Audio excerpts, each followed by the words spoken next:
Joining us for more on this is Dr. William Fowlds, Project Manager at Wilderness Foundation Africa. Good evening, Doctor. Thank you very much for joining us on the late edition.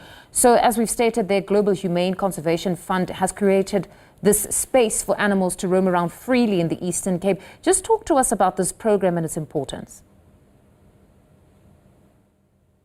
Good evening. Yeah, thanks for letting me on your program.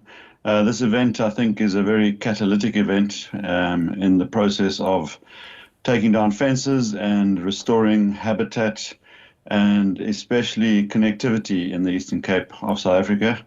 It forms part of our Landscapes Corridor project, which is all about restoring natural ecosystems back to their full functionality, and that can only be done when fences come down and we restore nature's systems through opening up corridors, breaking down fences, taking away all the barriers, and obviously getting the soils, the plants and the animals back in place and healthy again.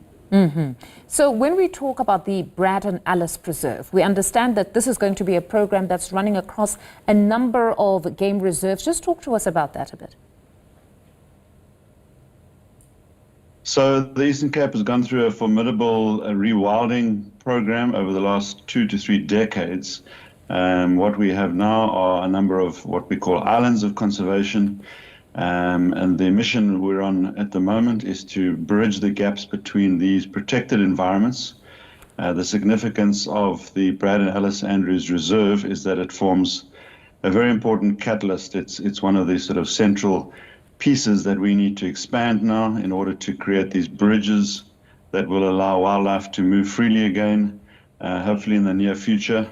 The importance of what Global Humane Conservation Fund of Africa is doing is infusing foreign investment and funding into these programs, which is helping us to catalyze this process of taking down fences and bringing these animals back again. And then what is the role of Wilderness Foundation Africa in this whole program?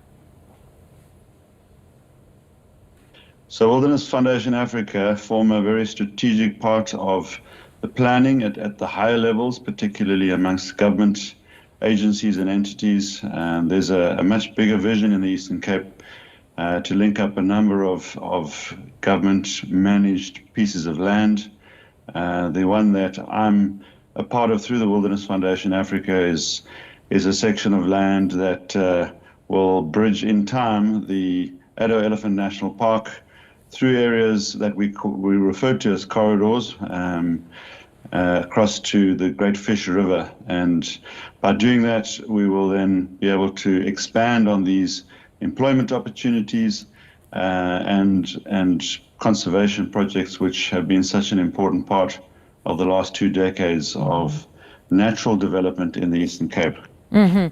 We often hear that humans threaten almost the survival of animals here. So when we talk about elephants shrinking habitat and we talk about the poaching of rhinos, just share with us really the extent of the damage that the human causes to the survival of animals here.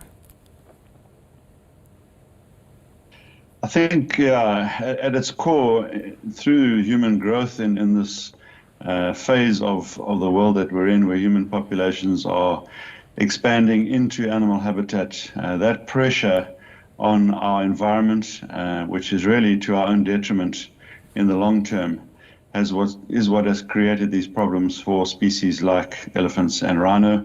Poaching is just one symptom of that.